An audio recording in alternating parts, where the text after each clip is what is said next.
감사절을 맞이하면서 참 오늘 이 주일처럼 무엇을 감사해야 하는가 하는 것을 참 많이 헤아리게 된 이런 일도 없는 것 같습니다.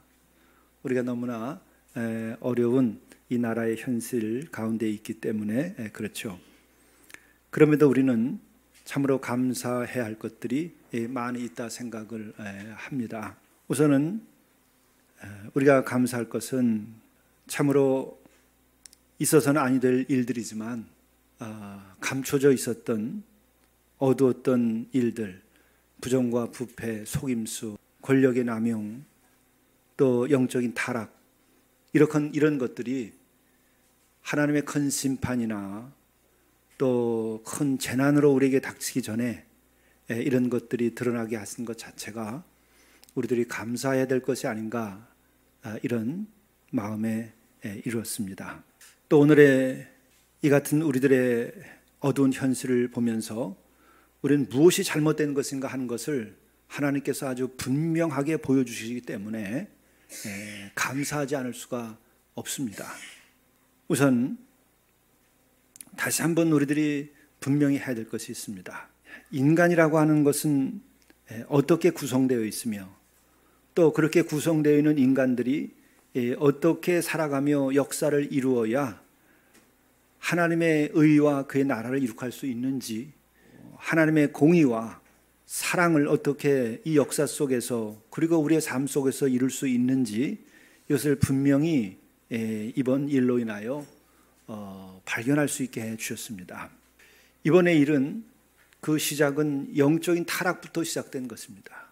그리고 그것에 의해서 혼이 부패하게 됐고, 그 다음에 육과 물질이 혼돈 속에 빠지고 악의 도구가 되어버렸다고 하는 것을 우리들에게 일깨우고 있는 것입니다. 다시 한번 인간이라고 하는 것은 어떻게 구성되어 있고 또 그것에 근거하여서 인간은 어떻게 하나님과 관계를 맺으며 살아가야 되는가를 확실하게 해야 됩니다.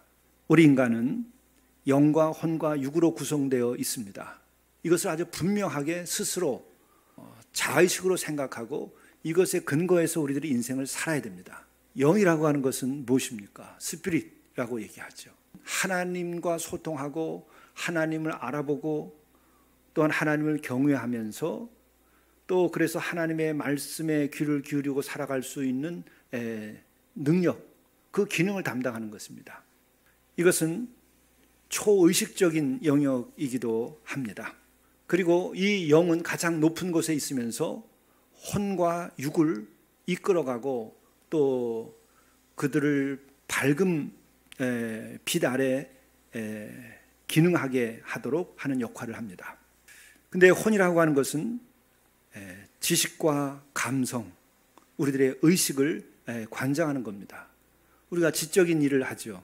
그것은 1차적으로는 이 혼의 작용입니다. 그리고 우리들이 감성적인 어떤 느낌을 갖고 또 즐거워하고 기뻐하고 좋아합니다. 이런 것들은 기본적으로 혼의 영역에 속하는 거죠. 그리고 우리들이 정서적으로 좋은 음악을 들으면 대체로 그 마음의 안정을 찾고 정서적인 즐거움을 얻습니다. 이것은 다 혼의 영역에 대부분이 속해 있는 거죠.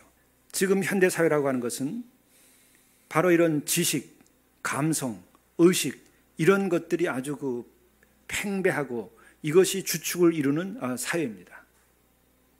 그리고 영에 대하여서는 초의식적이고 초이성적인 영역이기 때문에 그것에 대해서는 우리가 경험적으로나 또 어떤 실증적으로 과학적인 증거로서 얘기되는 부분이 약하니까 우리는 이 부분을 자꾸 도외시킵니다. 그래서 심지어는 하나님이 없는 것처럼 살기도 하죠.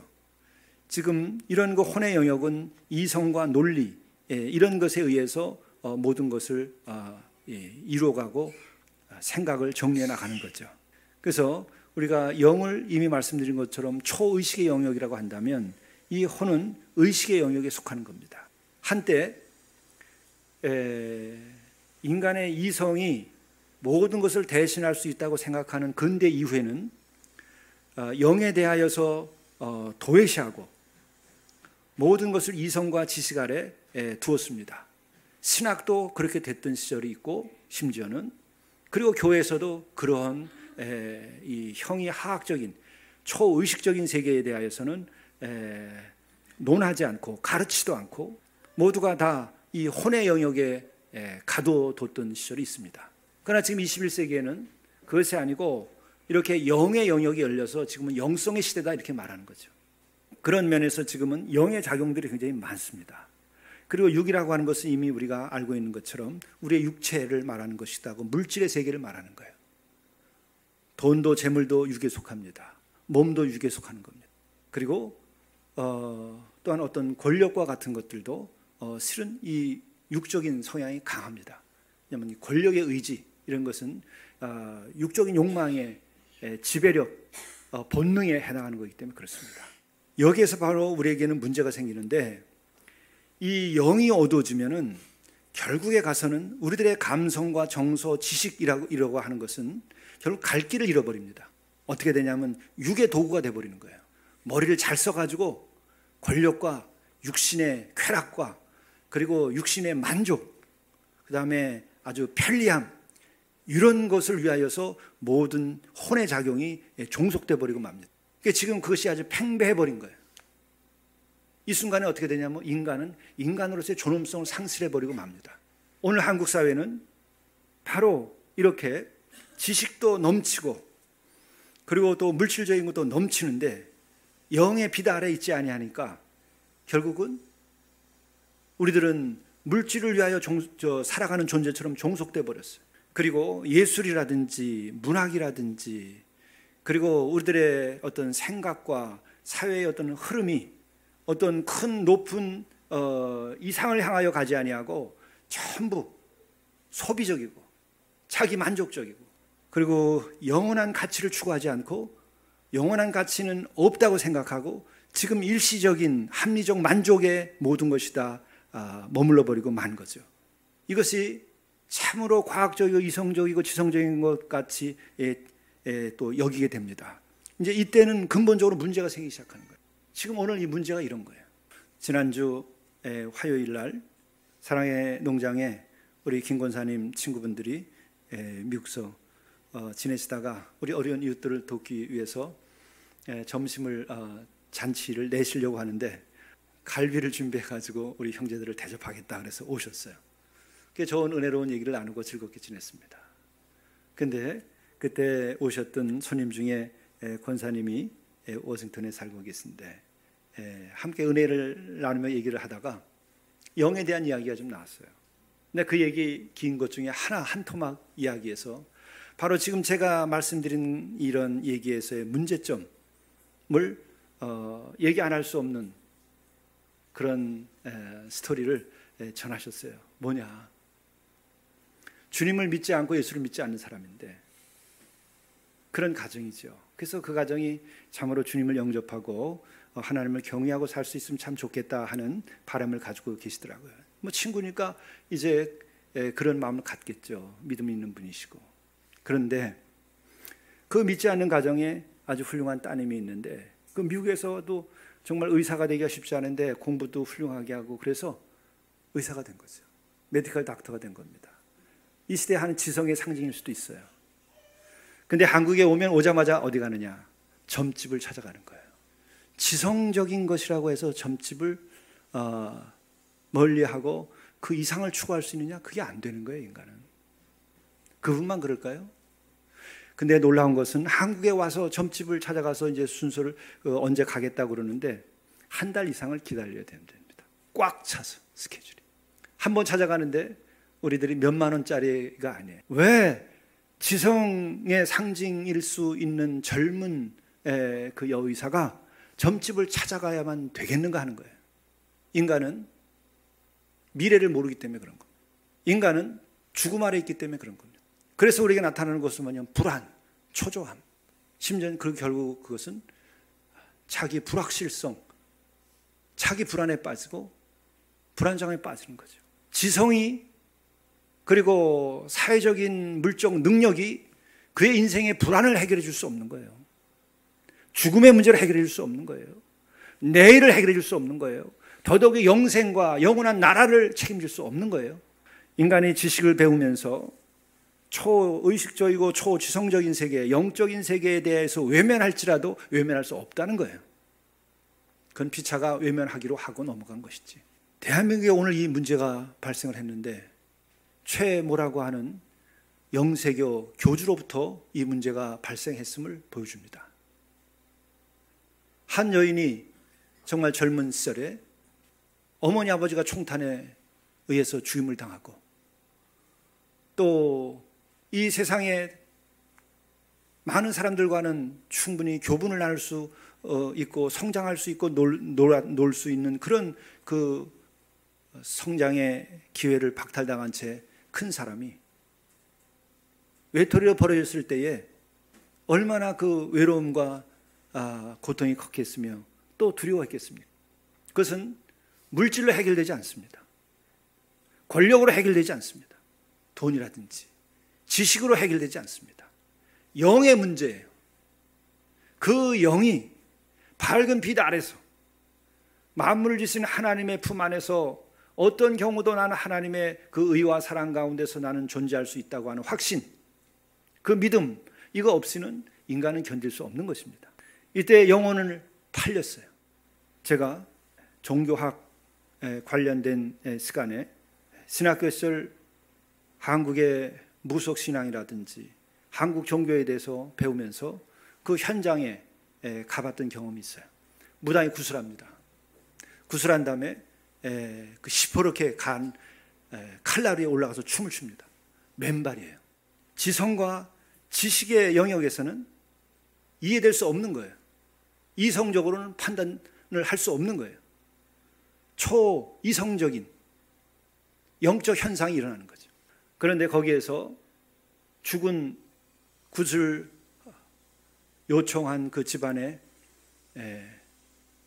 죽은 어머니를 혼을 부릅니다. 그러니까 그 어머니가 나타나서 갑자기 무당의 목소리가 어머니의 목소리로 바뀌어요. 어머니의 목소리로 바뀌니까 이 자녀들이 제대로 된 믿음이 없는데도 그들의 세계에서도 믿음이 없었던 것 같은데 그냥 막 싹 죽어버리는 거예요. 그리고 울고 매달립니다. 어머니라고. 무당을 붙잡고 어머니라고 매달리는 거예요. 그 순간부터. 그리고 놀라운 것은 그 아이들 하나하나에게 해야 할 이야기를 다 이 무당이 하는 겁니다. 모르는 이야기를 하는 거예요. 그리고 꼭 그 아이에게 해야 될 얘기를 하는 거예요. 또 그 아이를 기르면서 겪어서 어떤 이야기를 하는 거예요. 내가 옛날에 이랬었는데 내가 그때 너 잘못해줘서 미안하다. 그러니까 그 아이는 울면서 어머니, 그 무당한테 매달리면서 어머니라고 부르고 하는 거예요. 이것은 혼의 영역이나 이성의 영역이나 논리의 영역이 아니라 초이성, 초의식의 영역으로서 영적인 세계예요. 혼을 불러서 이런 일을 하는 겁니다. 영을 불러서. 죽은 그때 영을 팔아버리는 거예요. 이 점에 대해서 오늘도 우리가 다시 한번 생각할 것은 기독교가 윤리적인 면에서도 우리가 책임지지 못하는 것이 있고 또 우리가 지성적인 면에서도 우리가 이 사회에 대해서 책임지지 못하는 영역들이 우리가 있습니다. 그런데 이 근본은 뭐냐면 기독교가 영적인 영역을 제대로 감당하지 못했기 때문에 그런 거예요. 하나님을 인간의 이성 아래로 끌어내렸기 때문에 그런 거예요. 하나님을 도덕적인 윤리적인 수준을 위하여 존재하는 것처럼 끌어내렸기 때문에 그런 거예요. 그리고 또 하나는 하나님을 마치 교회의 역할에 있어서 사회에 봉사하는 수준으로 전락시켰기 때문에 그런 거예요. 이것으로 인하여 윤리적인 책임도 다 하지 못하고 사회적인 책임도 다 하지 못하게 되는 거예요. 교인들의 영적인 올바른 삶을 살아갈 수 있도록 하기도 하지 못한 거예요. 하나님의 초월적인 존재에 대한 경험, 그래서 하나님을 진정으로 두려워하고 경외하지 못하게 되면 인간은 윤리적인 생활도 제대로 감당하지 못해요. 성경의 말씀을 진짜 살아있는 하나님의 말씀으로 생각하지 않아요. 많은 책 조각 중에 하나 정도로 생각하게 돼요. 우리가 마음대로 해석하고 마음대로 찢었다 붙였다 할 수 있는 수준으로 전락시켜버리는 거예요. 그러나 하나님께서 말씀을 주실 때에는 그 백성들이 출애굽기를 보게 되면은 그 캄캄한 밤에 그 거대한 산이 불타오르는 빛 가운데 있는 거예요. 그리고 모세는 그 가운데 있고 백성들은 그 아래서 보게 되면서 우린 다 죽을 것이라고 두려워했어요. 왜? 그 캄캄한 밤하늘에 시내산이 검은 그 자국 위에 우리가 가서 보면 장엄합니다. 그 산이라는 게. 그 위에 빛이 임하면서 불타는 거예요. 하늘이. 그래서 모두가 다 백성이 엎어지고 모세도 이제는 우린 죽었다고 생각하는 경외심, 두려움을 가졌던 거예요. 그리고 그 가운데 십계명이 주어졌고 하나님의 규례와 법도가 주어졌어요. 그랬기 때문에 그 말씀이 권위를 가졌던 거예요. 왜? 어디에 근거해서? 그 초월적인 현상을 봤기 때문에, 하나님을 두려워했기 때문에, 그래서 그 말씀이 살아있었던 거예요. 근데 우리는 하나님에 대한 두려움을 잘라버리고 초월적인 하나님의 존재에 대해서 우리는 업수히 여기고, 그리고 성경을 하나의 지식 윤리책으로 전락시켜버렸어요. 그렇게 함으로써 성도들은 힘을 잃어버린 거예요. 영적인 능력을 잃어버린 거예요. 결국 그래서 영원한 나라에 대한 확신이 없어졌어요. 다 윤리도덕에 착하면 되는 거예요. 그러나 윤리도덕으로 착하고 하는 것들이 하나님에 대한 경외심 없이 인간이 감당할 수 있겠는가? 감당하지 못합니다. 그것은 오늘 이 다윗의 고백에서 우리들이 발견하게 되는데, 다윗이라고 하는 존재가 어떤 존재입니까? 그는 참으로 어린 시절부터 하나님을 경외하고 하나님의 놀라운 능력을 그가 경험하고 그게 의지해서 전쟁에서도 싸워서 이기던 막강한 힘을 가진 이였었어요. 그런데 그가 어느 날 죄를 저지르게 됩니다. 그게 뭐죠? 자기의 충신, 충복, 우리아라고 하는 그 장군의 아내를 취하게 되고 그 장군을 죽이잖아요. 지금 자기의 충복 우리아는 전쟁에 나가서 싸움을 하고 있습니다. 임금인 다윗은 지금 후방에서 그 전쟁의 소식을 기다리고 또 작전도 지시했겠죠. 그럴 때 그는 홀로 있는 여인, 아름다운 여인 우리아의 아내를 보게 됩니다. 그때 그는 그 일순간에 그 여인의 아름다움을 봤을 때 무너졌어요. 사람은 거기까지 누구나 다 될 수 있어요. 그런데 그 다음에 문제인 거예요.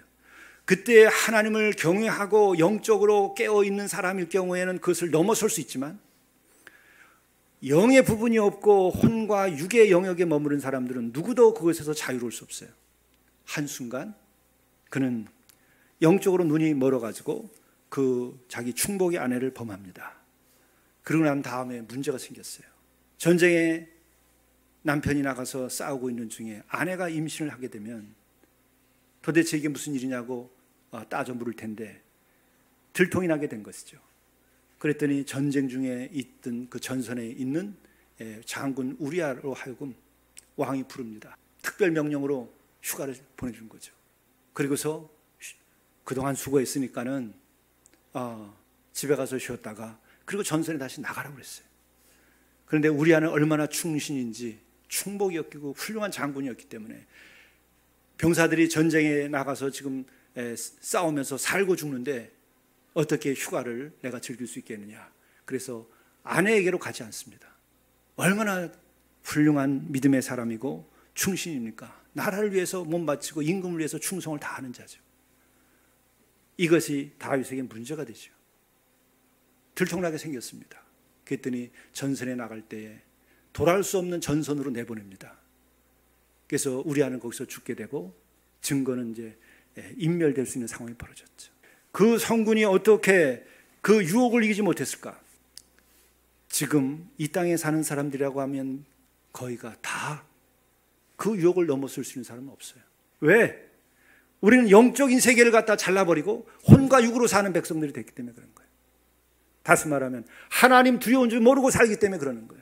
하나님을 경외하지 않는 백성들이 됐기 때문에 그런 거예요. 물질, 배를 하나님으로 삼고 그리고 지식이 모든 것인 것처럼 착각하고 사는 거예요. 인간의 지식이라는 것이 얼마나 유한한 것입니까? 인간의 정보라고 하는 것이 얼마나 대단한 것입니까? 인간이 연구해서 우리가 어디까지 안 거죠? 우리는 연구하면 할수록 더 알 수 없는 세계가 있다는 것을 알 뿐이에요. 우리는 실제로 그 흔한 대머리를 막을 수 있는 능력도 없어요. 그렇잖아요. 발모제를 발명하면 억수로 돈을 벌 것이다 그래서 난리들을 치고 있어요. 제가 그것을 10년 전부터 많은 개발자들을 만나기도 했었어요. 머리카락 하나도 우리가 다시 나게 할 수 있는 능력이 없는 거예요. 어디까지 연구했다고 잘났다고 인간이 어디까지 알 수 있는 건가요? 그러면서도 지식이 전부인 것처럼 착각하고 하나님의 말씀과 하나님의 존재에 대하여서 입방아를 찢는 거예요. 교회 안에서도 신학자들이 심지어 경외심을 잃어버린 거예요. 그러니까 어떻게 됩니까? 자기 자신의 이 혼의 문제, 감성의 문제, 윤리의 문제를 해결하지 못하는 거예요. 두려움을 잃어버린 인간은 결국 타락하게 돼 있어요. 청와대를 보십시오. 문고리 3인방이라고 표현하지만은 지옥의 문고리를 쥐고 있는 자들이라고 생각이 돼요. 스스로가 지옥의 문고리를 잡고 있었던 3인방들이에요. 그런데 생각해 보면은 과연 그들만 그랬겠느냐? 그들의 가치관과 행동 양식과 우리는 얼마나 다른가를 한번 생각해 봐야 돼요. 그리고 또 하나는 왜 그렇게 되었는가? 지식이 없어서 천만입니다. 또 비서실장은 계속 고시에서 1등만 한 사람이에요. 그 시절에 이런 일들이 다 벌어졌습니다. 법을 몰라서 그런가요? 머리가 나빠서 그런가요? 영이 닫혔기 때문에 그러는 거예요. 혼과 육만 가지고 사는 인간들, 결국은 육이 모든 걸 지배하게 되어 있는 거예요. 그래서 이데올로기로 전락하고 지식이 자신의 욕망을 관철하고 혹은 자신의 속임수를 계속 강화시키는 데 쓰이게 되고 부정과 부패를 저지르는 데 사용되는 거죠. 영이 죽었기 때문에. 영이 죽으면 하나님에 대한 두려움을 상실하는 거예요. 여기에서 다른 한 가지를 보게 됩니다. 지난번 대학원생들이 교회 탐방을 하면서 제게 찾아왔어요. 참 부족하지만은 찾아주는 이들이 고맙기도 하는데 목회에 관한 질문을 제게 합니다. 그리고 목회의 능력과 목사님들이 해야 될 일들에 관해서 제 의견은 어떠냐고 물었어요. 제가 이렇게 말을 던졌습니다. 최태민이만도 못한데 무슨 목사 노릇하겠는가? 영세계의 교주만도 못한 주의 종들이 종들 노릇하는 건가? 왜 그 영혼을 그 당시에 구원하지 못했을까? 목사 신부들이 이 땅에 없어서 영적으로 잠들어 버렸고 지식으로만 전락하고 입술만 가지고 놀고 교회의 가르침과 성경의 가르침이 사회 이데올로기 아래로 종노릇하게 되는 순간부터 그런 일이 벌어진 거예요. 그래서 결국은 최태민이 밑에 제대로 된 교단의 목사들이 주의 종들이 머리 숙이고 들어가서 요직을 차지하면서 거기에서 행세했다는 거 아닙니까? 권세를 부리고 잘난 척을 하고 그것을 영광으로 생각했다는 거 아니겠습니까? 엘리야가 한 사람이라도 그 시절이 있었다고 한다면 그리했을까? 엘리야와 다른 예언자들과의 차이가 있어요. 엘리야와 제사장들과의 차이가 있어요. 엘리야는 영의 사람이었어요. 850명의 바알 제사장들과 맞붙었습니다. 그들은 점수를 하는 자들이에요. 그리고 동시에 그들은 그걸로 해가지고 많은 대가를 받아먹던 사람들이에요. 그리고 왕권과 밀착돼가지고 아합왕과 아합왕의 그 아내인 이세벨과 같이 붙어가지고 백성들의 등을 쳐먹고 있었던 자들이에요. 그리고 아합왕의 왕권을 위하여서 빌어주던 자들이에요. 엘리야가 하나님의 음성을 듣고 그들과 붙었습니다. 아합왕과 이세벨은 너무나 엘리야가 미우니까 자기 주변에 있는 그 자기들 믿기에는 진짜 하늘의 종처럼 생각하는 바알 제사장들, 그것도 숫자가 850명씩 되니까 다 빌붙어서 먹고 사는 사람들을 다 모아놓고 엘리야와 붙은 겁니다. 1대 850. 그래서 엘리야를 없애기 위해서 산당에다가 제물을 놓고 기도하여 하늘에서 불이 떨어진 자가 이기는 거죠. 이 무당들은 밤을 새도록 종일토록 징을 울리고 소리를 치고 자기 몸을 찢고 이러면서 열광적으로 감정을 들끓은 거예요. 근데 불이 떨어지지 않았습니다. 그러나 엘리야는 하늘을 향하여 한마디 했어요. 불을 떨어뜨려 주시옵소서. 한마디의 불바다가 됐습니다. 그래서 그 자리에서는 일순간에 그 바알 제사장들의 목을 쳤습니다. 그러나 그 다음은 무서운 이세벨이 있어서 그 무당 종교를 섬기고 따랐었던 그 이세벨이 나쁜 영에 사로잡혀 있었으니까 결국 엘리야를 죽이려고 덤비죠. 그 승리한 엘리야가 도망칩니다. 홀로 시내산으로 도망쳤어요.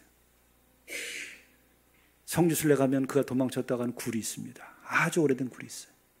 거기서 홀로 숨어서 자기의 목숨을 부지하려고 피해가 있었던 거예요. 너무나 두려웠던 거예요. 권력 앞에서, 악한 자들의 힘 앞에서. 그때 그는 세미한 음성을 듣습니다. 하나님께서 함께한다는. 그리고 눈에 보이지 않지만 남겨진 7천이 있다. 숨겨진 7천이 있다. 두려워하지 마라. 내가 이 백성을 위해서 숨겨놓은 자들이 있다. 오늘 이 시점에서도 저는 그 7천을 믿습니다. 하나님께서 감춰놓으셨어요. 난 여러분들이 그 중에 하나이기를 바랍니다. 저도 그 중에 하나이기를 간구합니다. 누가 이 시대를 책임질 수 있겠습니까? 물질과 쾌락, 지식, 그것으로는 인간이 구원받을 수 없어요.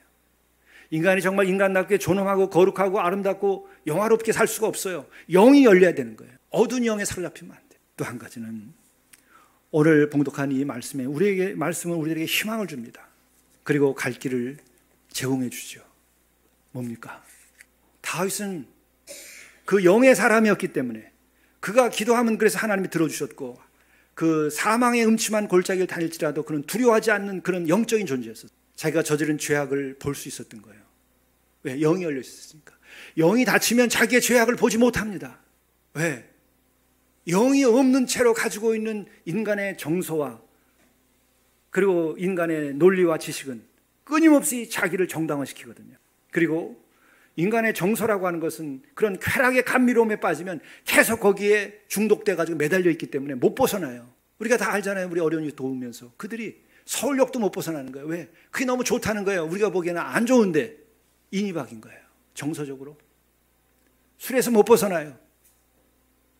정서적으로 그것이 안위함이 되니까 영이 열리지 않으면 안 돼요. 우리 교구 가운데서도 말씀하시잖아요. 영이 열려서 하나님께 나와서 정말 술과 담배를 끊기를 원하랬더니 담배 냄새는 못 맡게 된 거예요. 그날부터, 그 순간부터 구토가 나서. 영의 능력이에요, 이것이. 그리고 인간이라고 하는 것은 영이 없는 지식, 정보는요 계속 속임수에서 속임으로 자기를 정당하고 하는 데 쓰는 거예요. 거짓 증거하는 데 쓰는 거예요. 영이 열려야 계명을 지킬 수 있어요. 계명이 눈에 들어오고 고마워요. 그게 행복인 줄 알아요. 그 말씀이 나를 지켜주는지를 영이 열려야 안단 말이에요. 영이 안 열리면요 성경 말씀 10계명 다 부담스럽고 골치 아파요. 짐이 되고 인생에 길이 아니라 길을 막는 것처럼 돼요. 영이 열려요. 영의 사람이었기 때문에 그는 자신의 죄악을 알았어요. 근데 영적인 사람이었으니까 견디지 못하는 거예요. 그래서 자기 심정을 고백합니다. 여호와여 나의 말에 귀를 기울이셔서 이 나의 심정을 헤아려 주소서. 죄악을 저지르고 내가 이렇게 고통 가운데 있습니다. 나의 이 고통에 부르짖는 소리를 들어주소서. 내가 이렇게 기도하나이다. 주는 죄악을 기뻐하는 신이 아니시니 악이 주와 함께 머물지 못하며 오만한 자들이 주의 목전에 서지 못하리라. 이렇게 이어지면서 6장에 오늘 들어가서는 주의 분노로 나를 책망하지 마시고 주의 진노로 나를 징계하지 마옵소서. 이렇게 넘어가는 거예요. 하나님의 두려움을 하나님의 진노를 아는 거죠. 어느 정도냐? 여호와여 내가 수척하여 싸우니 내게 은혜를 베푸소서. 뼈가 마르고 피가 마르는 거예요. 영혼도 매우 떨리나이다. 여호와여 어느 때까지니까? 내가 이 죄악으로 인하여 내게 고통 가운데 있습니다. 나의 영혼을 건지시고 주의 사랑으로 나를 구원하소서. 사망 중에서는 주를 기억하는 이가 없으니 그래도 지금 살아있는 내가 주께 감사할 자입니다. 그러면서 자기의 그 영혼의 고통을 얘기하는 거예요. 6절에 보면은 내가 단식함으로 피곤해서 밤마다 눈물로 내 침상을 띄우며 내 요를 적시나이다. 내 눈이 근심으로 말미암아 쇠하며 내 모든 대적으로 말미암아 어두워졌나이다. 이렇게 그 일순간에 그의 혼에 그 마음에 감성의 그 쾌락과 아름다움에 눈이 멀어가지고 죄를 저질렀지만 그는 영적인 인물이었기 때문에 이런 고통을 겪는 거예요. 회개하는 은혜를 하나님께서 주시는 거죠. 성령이 우리가 다 말로 구할 수 없는 것을 탄식으로 우리에게 대신 구해 주신다고 그랬어요. 영의 사람이 되면 이렇게 되는 거예요. 결국은 사망의 음침한 골짜기를 다닐지라도 해를 두려워하지 않은 이가 홀로 못 견디는 거예요. 죽음 앞에서 떠는 거예요. 뼈가 떠는 거예요. 결국은 하나님께서 그의 그 진실한 간구를 받아주죠. 바로 이거예요. 하나님께서는 회개하는 자는 의로운 자와 같이 취급하는 거예요. 하나님은 죄를 짓지 아니하고 의롭게 살기를 원하시지만은 그러나 우리가 회개하게 될 경우에는 의인에게만 응답하는 것이 아니라 회개하는 자에게도 응답을 하시는 거예요. 그래서 응답해서 그는 거기서 벗어나게 됩니다. 그것은 시편 7편에 나와요. 그런데 이 시편 6편에서 이 회개의 진면목을 우리에게 보여주는데 8절에 가면 그렇게 얘기합니다. 회개할 때 내 마음의 고통만 얘기하는 것이 아니고 악을 행하는 너희는 다 나를 떠나라. 악을 저지를 때 곁에 함께하는 자들이 있어요. 꼭 여러분 악을 저지를 때 여러분 곁에서 함께 있는 사람이 있나 없나 한번 보세요. 다 같이 하는 자들이 있는 거예요. 내 곁을 다 떠나라. 또한 악을 저지를 때는 악을 저지를 수밖에 없는 요소들이 또 같이 있어요. 다 떠나라. 고통을 겪을 때 이런 것을 할 수 있죠. 그리고 이런 그 구체적 행위가 있어야 되는 거예요. 잘못한 것만 구하는 것은 진정한 회개에 대한 응답을 못 받아요. 그러나 떠나라. 그리고 여러분이 떠나야 돼요. 그들과 같이 손잡고 있으면 여러분 같이 죽습니다. 인생은 짧아요. 악과 그 대가는 영원하고 긴 것입니다. 회개해야 돼요. 떠나라. 악을 행하는 너희는 다 떠나라. 여호와께서 내 울음소리를 들으셨도다. 하나님께서 이 고통 가운데 있을 때는요, 죄를 저지르고 어둠 가운데 있을 때는 우리가 하나님 못 만나요. 버려진 걸 느껴요. 캄캄합니다. 그러나 그 캄캄함 속에서 고통 가운데 부르짖다 보면 하늘이 열리는 걸 경험하게 되는 거죠. 그 순간에 그런 자기를 붙잡고 있었던, 함께 악을 저지를 수밖에 없었던 이들을 다 떠나라고 얘기하는 거예요. 그리고서 하나님께서 나에게 응답하셨으니 내가 이제 새로워지겠다. 여호와께서 내 간구를 들으셨으며 여호와께서 내 기도를 받으시로다. 그리고 10절에 보면 내 모든 원수들이 부끄러움을 당하고 심히 떨미어 갑자기 부끄러워 물러가리로다. 여기에선 어떤 것이 감춰지지 않는가 하면, 그렇게 악을 저지르고 이렇게 살았을 때에 어떤 일이 벌어지냐면요, 심판을 할 수밖에 없고 죽을 수밖에 없는 조건들을 만드는 거예요. 지금 보세요. 백성들이 일어나서 물러나라 그러는 거예요. 이때 회개해야 되는 거예요. 엎드려서 하나님께 돌아와야 되는 거예요.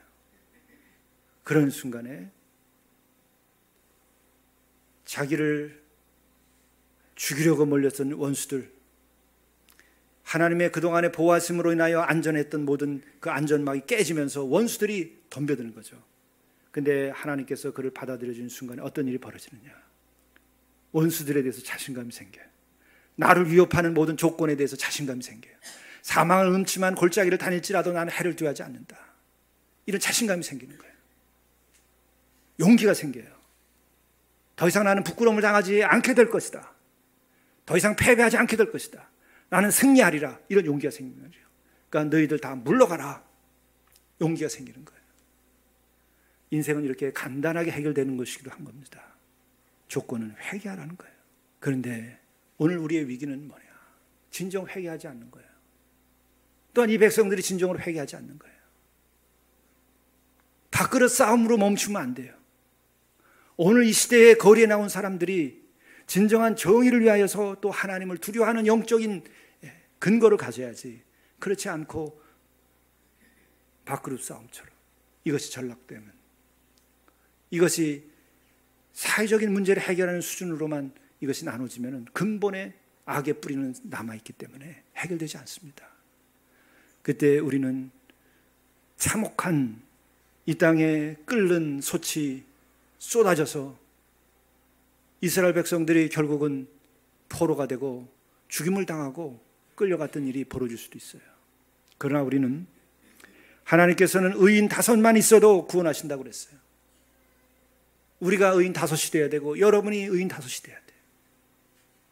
그렇게 될 때에 이 땅에 하나님의 진노가 임하지 아니하시고, 또한 우리는 하나님의 영의 빛 아래서 우리들의 혼과 육이, 또 우리 사회와 이 세상이 하나님의 영광을 드러내고 하나님을 경외하며 하나님의 말씀에 순종함으로써